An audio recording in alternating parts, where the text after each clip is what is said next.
Hello, and welcome to our tutorial on the initial service line inventory submission to DEP for the Word form template. This is for systems with 5 service connections or less. If your system has completed the Excel spreadsheet, please click out of this training and go to the link on our web page for the Excel spreadsheet submission tutorial.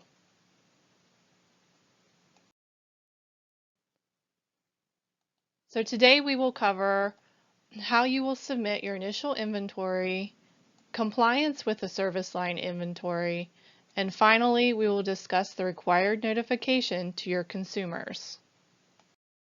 All community systems and non-transient non-community water systems need to submit their initial inventories to the department by October 16, 2024.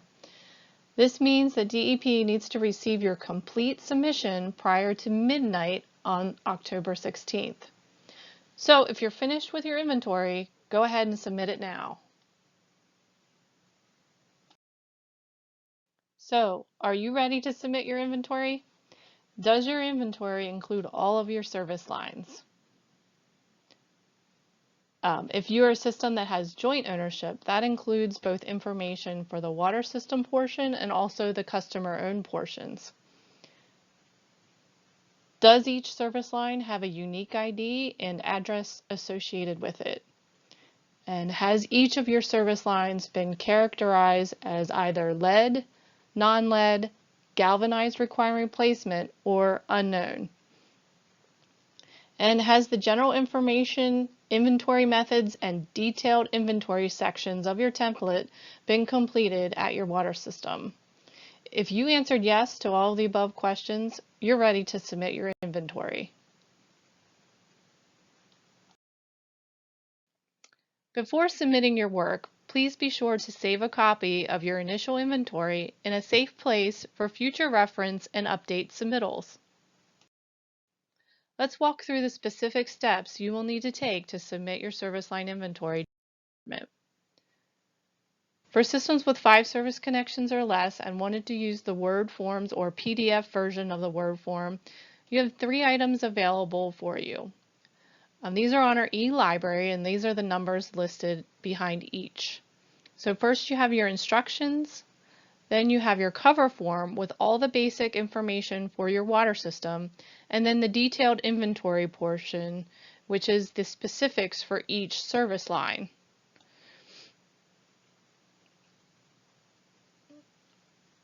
The system will need to submit these 2 forms, the cover form and the detailed form, via the U.S. Post Office or by email to the department. The cover form is a 3-page document that contains the general information, public accessibility information, and inventory methodologies. The detail form lists the specific information for each service line. You will need to submit a separate detailed form for each of your service lines. So both forms need to be submitted for a complete inventory submission, and the detailed form, one for each service line. For example, a system that would have 3 service lines would need to submit their cover form plus 3 separate detailed forms, one for each service line. All total, they should have 4 documents submitted for their system.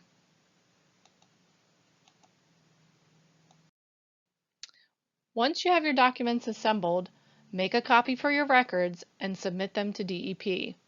Ensure that the documents that are submitted are legible.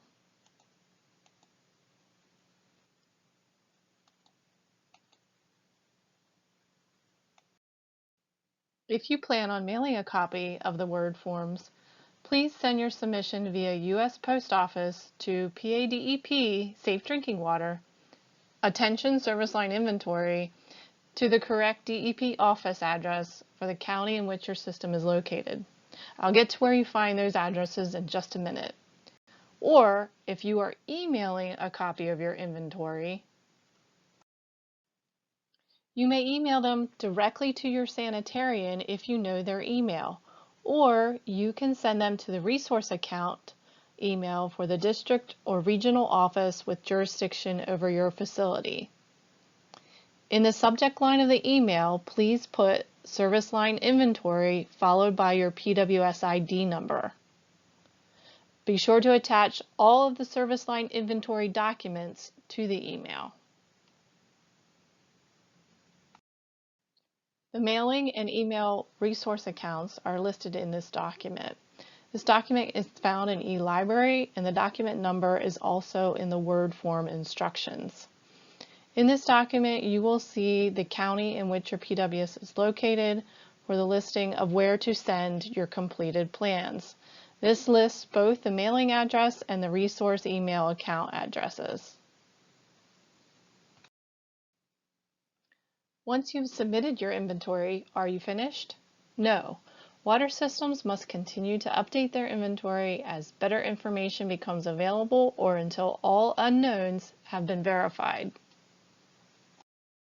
So if you're adding any new service lines, for example, a new building is put on campus, these service lines must be added to your service line inventory. The new lines will be captured in future update submissions to the department. If your water system had an unknown service line, continue to verify your unknown service lines through the course of normal activities, such as service line repairs, replacements, or other verification methods. Establishing an inventory of service line materials and identifying the location of any lead service lines is a key step to getting them replaced and protecting public health. Remember, the benefits of an accurate inventory is to track your progress on lead service line replacements, and then you have one document that organizes all your information about the materials of your system. So this will help you to plan for identifying all of your unknowns, prioritizing your service line replacements. You have a record of any other possible sources of lead. This is helping you to prepare for inventory updates, enhancing your asset management programs and your customer communications. And finally, your service line inventory will help you to identify those sampling locations for future compliance sampling. Remember, your service line inventory is a living document. So we will have more information in future trainings, so stay tuned with updates as we transition from lead and copper rule revisions to lead and copper rule improvements. EPA is set to approve LCRI soon.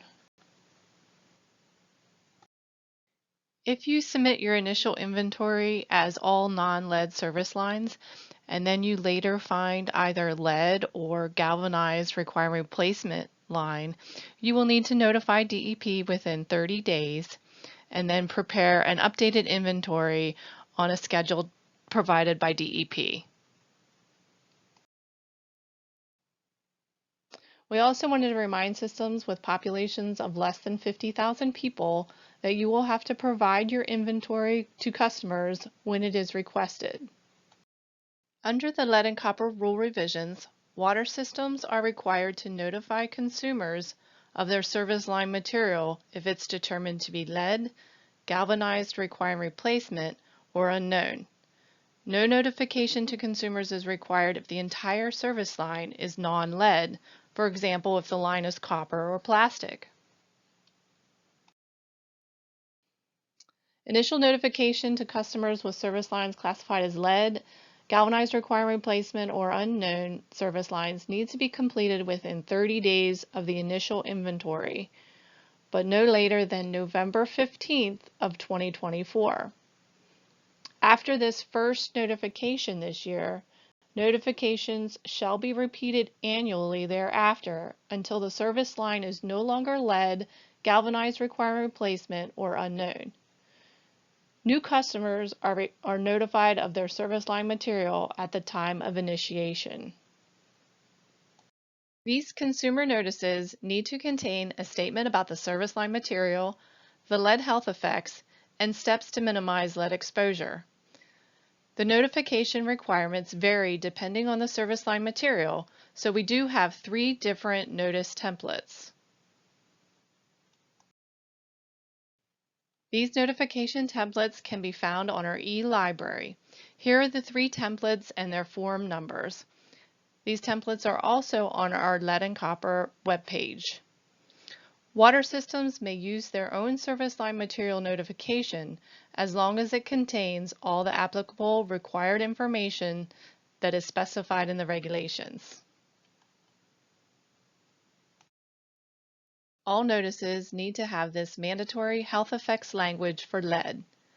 This wording cannot be altered, and the notice needs to contain the entire statement.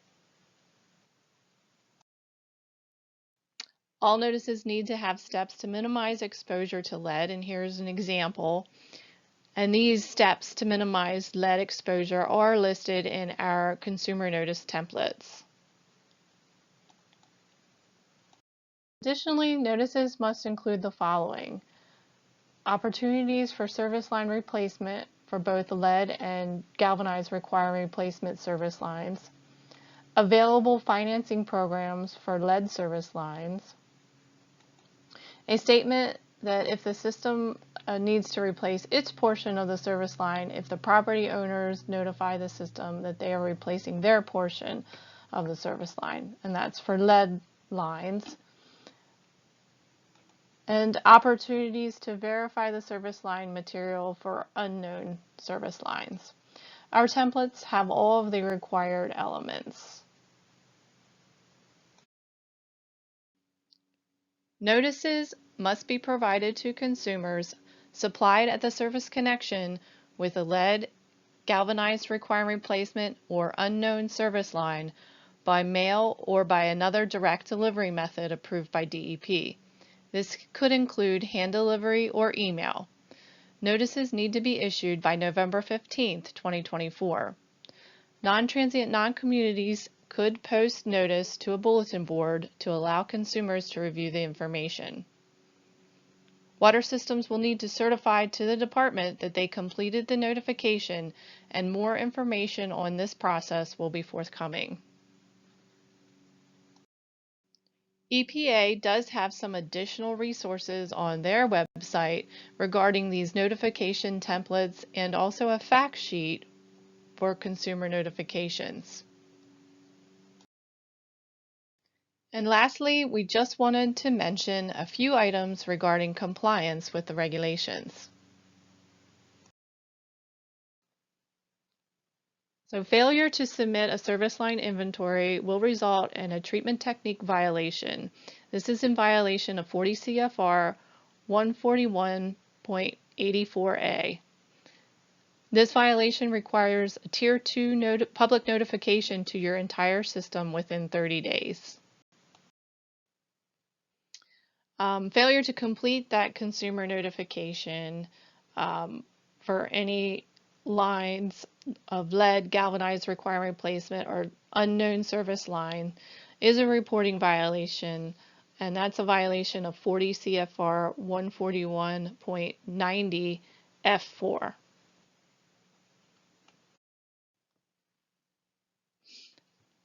Just wanted to mention also to keep an eye on upcoming drinking water newsletters for information, and also our Lead and Copper webpage, which will have the most recent and up-to-date information as we move through this process. If you have any questions regarding your service line submission, please email our operations section at the following resource account. That's ra-epsdwopssection@pa.gov. Thank you for your attention. Now go ahead and submit your service line inventory.